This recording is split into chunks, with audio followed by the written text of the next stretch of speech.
Singapore is now allowing firms to hire foreign talent more easily in certain sectors. Now, these are to fill roles that require specialised skills in short supply and develop the local talent pipeline. Now, to be eligible, job applicants and employers have to meet a range of criteria under a new point-based framework for employment pass applications. Asia's first plant-based butchery is venturing into novel technologies like cultivated meat.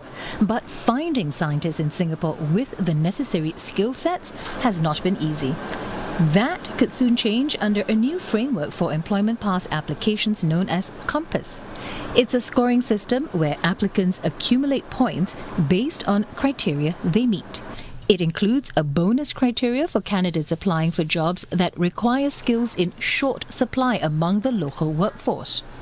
It enables us to bring in the right talent and the right know-how into the Singapore market, even if the information is not available, even if the talent is not available locally. This new policy will enable us to be able to do that and create knowledge transfer so that information comes into the local market and is being able to transfer it into local employees.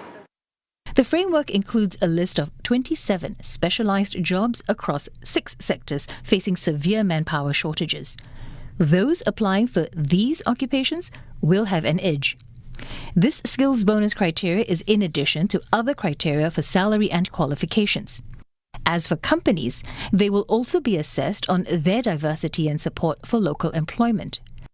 The Manpower Ministry says these bonus points help companies secure the foreign manpower they need while recognizing there are limits to the local workforce. It also helps develop the local talent pipeline in the longer term. In setting the criteria, the ministry consulted with unions and sector agencies. I think the list could also help, for example, training providers to better curate targeted training programs and opportunities to develop our own local workforce so that they can take on these jobs and we can slowly reduce our reliance on foreign PMEs.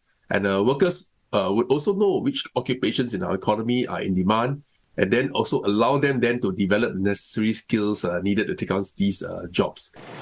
The ministry will also conduct additional checks on applicants to verify things like past work experience, relevant qualification and accreditation. It will also require the approved applicant to remain in the specific job role they applied for. A bonus criteria under the Compass framework also recognises firms that can play an important role in advancing Singapore's economic priorities. To be eligible for the bonus points, they need support from sector agencies or the National Trade Union Congress and participate in certain industry programs. They must also demonstrate a commitment to developing the local workforce.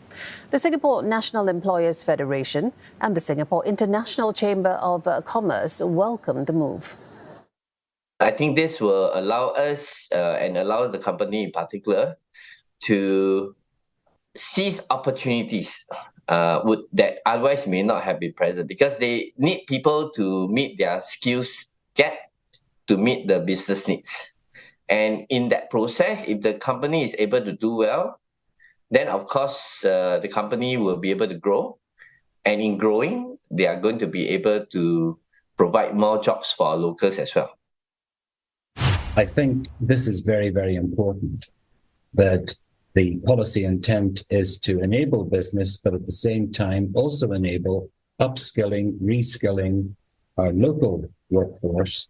And this will include the agencies and the ministries working with the industry and the institutes of higher learning to grow the pipeline of local talent to fill more of the jobs on the shortage occupation list. So it's a win-win for everybody.